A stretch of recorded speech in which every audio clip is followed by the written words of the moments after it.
आपको पता है कि औरत होना अल्लाह सुब्हान तआला की बहुत बड़ी ब्लेसिंग है।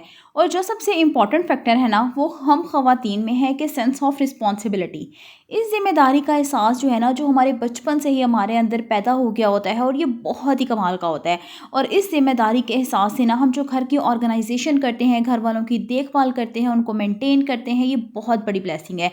और आज जो है ना बस यही फैक्टर आपके साथ डिस्कस करूँगी कि घर के ऑर्गेनाइजेशन में जो सबसे इम्पॉर्टेंट फैक्टर है ना वो है मंथली बजट को मेंटेन करना। जी हाँ, सो लेट्स गेट स्टार्टेड। अस्सलाम वालेकुम माय यूट्यूब फैमिली, कैसे हैं आप सब लोग? उम्मीद करती हूँ आप सब ठीक ठाक होंगे और मैं भी अल्हम्दुलिल्लाह बिल्कुल ठीक ठाक हूँ। तो यहाँ पे ना मॉर्निंग का टाइम था और मैं हमेशा मॉर्निंग के टाइम जैसे ही बच्चों को स्कूल से भेज के फ्री होती हूँ ना तो पहला काम होता है कि ब्रेकफास्ट। तो डेली दिखाना ज़रूरी नहीं होता, तो यहाँ पे मैंने ब्रेकफास्ट कर लिया था और सब बच्चों के मतलब कपड़े वगैरह जो थे उनको मैंने जो बास्केट है उसके अंदर डाल दिया था, जो मेरी वॉशिंग मशीन की अलग से सेपरेट है। वो मैं आपके साथ पहले भी शेयर कर चुकी हूँ। और यहाँ पे ना मैंने बच्चों का सेपरेट बेड बनवाया हुआ है। इस तरीके से जो है ना मैं इसको बेड के नीचे ही ना व्हील्स लगे हुए हैं इसके, और इसको बेड के नीचे कर देती हूँ। तो इससे क्या होता है कि एक तो मेस भी नहीं होता और रखा हुआ भी इसमें अच्छा लगता है और पता भी नहीं चलता कि यहाँ पे इसके नीचे एक और बेड है। अच्छा, देन यहाँ पे मैंने रूम वगैरह अच्छे से क्लीन कर लिया था और बारी आ जाती है डस्टिंग। डस्टिंग के लिए ना मैं इस तरह के मैंने जो टिश्यूज़ होते हैं ना वो मंगवा के रखे हुए हैं और इसकी हेल्प से जो है ना मैं किचन की क्लीनिंग भी करती हूँ और डस्टिंग भी कर लेती हूँ, तो ये बहुत ही बेस्ट है। अच्छा, यहाँ पे जो है ना क्लीनिंग वगैरह भी मैंने कर ली थी। अच्छा, साथ ही साथ अब मंथली बजट की बात करते हैं और साथ ही साथ ग्रॉसरी की बात करते हैं। आज जो था ना वो मंथ का स्टार्ट है, तो मैंने जब भी ग्रॉसरी करनी होती है ना तो मैं हमेशा मंथ के स्टार्ट में ही ग्रॉसरी करती हूँ। अपना पूरा मतलब हस्बैंड मेरे पैसे दे देते हैं, जिसमें बच्चों की फ़ीस होती है, मंथली मतलब घर का खर्च होता है, गोश्त के और चिकन के पैसे होते हैं। अब मैंने क्या किया हुआ है, हर चीज़ में पैसे सेपरेट करके रख देती हूँ कि ये मेरी इस मंथ की गुंजाइश है। इतने पैसे बच्चों के स्कूल के फ़ीस के हैं, इतने पैसे जो है ना मैंने इसके अंदर ग्रॉसरी करनी है और इतने पैसे मैंने इसमें से सेव करने हैं। तो मैं जब भी ग्रॉसरी करने जाती हूँ ना तो हमेशा पहले एक कैबिनेट मैंने बनाया हुआ है, उसके अंदर चेक कर लेती हूँ एक्स्ट्रा चीज़ें जिसके अंदर मैं रखती हूँ कि ये चीज़ घर पर अवेलेबल है और ये चीज़ मैंने परचेज़ नहीं करनी। देन होता क्या है कि वो पैसे जो उसके होते हैं ना, जो पैसे बच जाते हैं ग्रॉसरी से में से, तो वो मैंने एक मिट्टी का गला लगाया हुआ है उसके अंदर डाल देती हूँ, तो वो पैसे हमेशा सेव हो जाते हैं।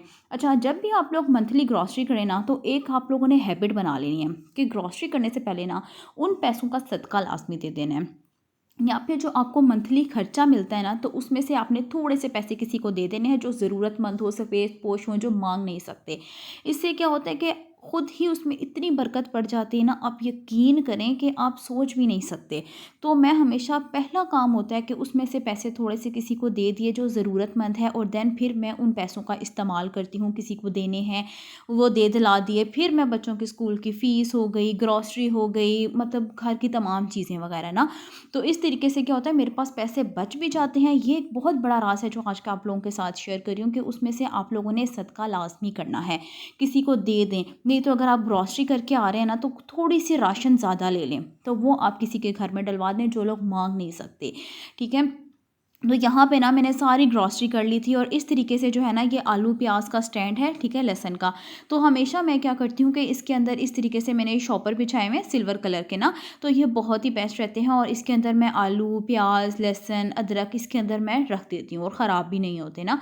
तो और इस तरीके से प्याज मैं ले आई थी और देन मैंने पूरा ही इसके अंदर रख दिया था और ऊपर से इसको मैंने इस तरीके से कट कर दिया था। और इजीली इसमें से क्या होगा कि नीचे भी नहीं गिरेगा, जितने भी इसके छिलक होंगे ना छिलके वो नीचे भी नहीं गिरेंगे और आराम से मैं इसका यूज़ कर लूँगी।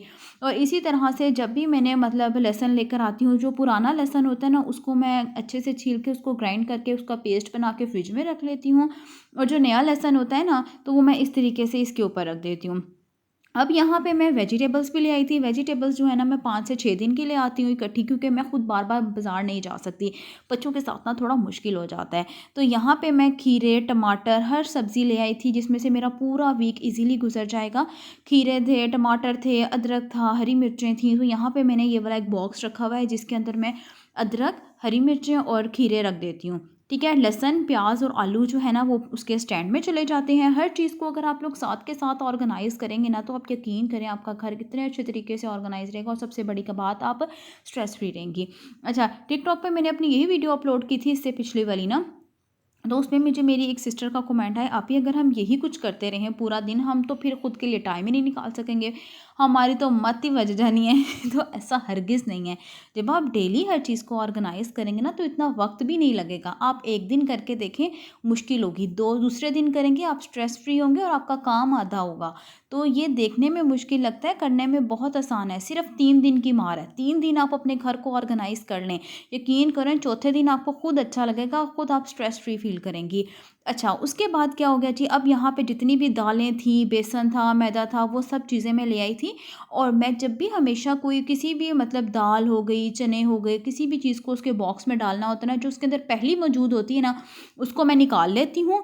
और जो नई चीज़ आई होती है, ठीक है, नई दाल, बेसन आया होता है, उसको मैं उसके अंदर डालती हूँ। देन जो पुराने वाली होती है, फिर मैं उसको उसके ऊपर से डाल देती हूँ या फिर उसको अलग बॉक्स में डाल देती हूँ। जैसे ये कहवा मैं लेकर आई थी, कहवे को मैंने पहले एक प्लेट में निकाला, जो अभी न्यू लेकर आई थी उसको मैंने जार के अंदर डाला और फिर देन जो अभी पुराने वाला था वो मैंने उसको उसके ऊपर डाल दिया। यकीन करें इस तरह से चीज़ ख़राब भी नहीं होती, उसमें कीड़ा भी नहीं पड़ता और इस तरह से यूज़ होती रहती है। और अब सबसे बड़ी बात, हर मंथ अपने कैबिनेट्स को मैं डीप क्लीन करती हूँ। यहाँ पे ये आप लोग देख सकते हैं। फिर मैं इसके अंदर तमाम मसाले रखती हूँ। तमाम मसालों को, चीनी पत्ती जो भी होते हैं ना मसाले, सबको निकाल लेती हूँ। निकालने के बाद क्या होता है कि सिंपल मैंने जो किचन का कपड़ा होता है ना, वो मैंने रखा हुआ है और उसको अच्छे से डिश वॉशर से धोकर फिर मैं उसको कैबिनेट के अंदर लगाती हूँ और तमाम मसाले अच्छे से रख देती हूँ। कैबिनेट्स भी डीप क्लीन हो जाते हैं, बार-बार मुझे उनकी क्लीनिंग भी करने की ज़रूरत नहीं पड़ती और सबसे बड़ी बात कि मुझे पूरा दिन निकालना नहीं पड़ता कि आज जो है ना किचन की डीप क्लीनिंग करनी है। इस तरह से क्या होता है, जब हम लोग एक दिन पे सारा काम छोड़ देते हैं ना कि हम इसी दिन करेंगे हर चीज़ को क्लीन, किचन की डीप क्लीनिंग, तो फिर बहुत मुश्किल हो जाती है। उल्टा आप थक जाते हैं और जब हम थक जाते हैं ना, तो हम अगली दफ़ा कहते हैं छोड़ो यार, मेड आएगी वही करेगी, जैसा मर्ज़ी करेगी। तो ऐसा आपने हरगिज़ नहीं करना। देन इस तरह से क्या हुआ था, ग्रॉसरी भी हो गई थी, सारी चीज़ें भी ऑर्गेनाइज़ हो गई थी और इस तरह के तरीके से ना साथ ही साथ मेरी किचन की डीप क्लीन भी हो गई थी। अच्छा जी, अब बात आ जाती है पैसों की बचत की। यहाँ पे मैंने ग्रॉसरी कर ली थी, काफ़ी सारी चीज़ें थी जो मेरे पास पहले भी अवेलेबल पड़ी हुई थी, ठीक है?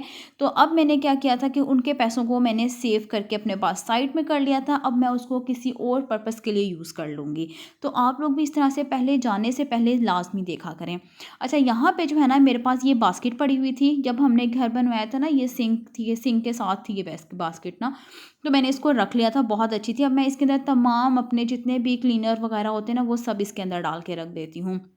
मैंने सब काम करने के बाद जो है ना, मैंने बना लिया था अपने लिए कहवा, क्योंकि मैं बहुत थक चुकी थी क्योंकि सुबह से बिज़ी थी। आज मैंने कपड़े भी धोए थे, साथ ही प्रेस भी किए, ऊपर वाले पोर्शन की क्लीनिंग भी की, तो बहुत ज़्यादा थकावट हो गई थी। देन मैंने कहा चलो कहवा का 1 कप पी लेते हैं, थोड़ी सी थकावट उतर जाएगी। देन ये था आज का व्लॉग। उम्मीद करती हूँ आप लोगों को अच्छा लगा होगा। अच्छा लगा हो तो लाजमी कमेंट करना, वीडियो को ज़्यादा से ज़्यादा शेयर करना, फॉलो भी कर लेना। तो मिलती हूँ कल नेक्स्ट वीडियो में, अगली वीडियो तक के लिए बाय बाय।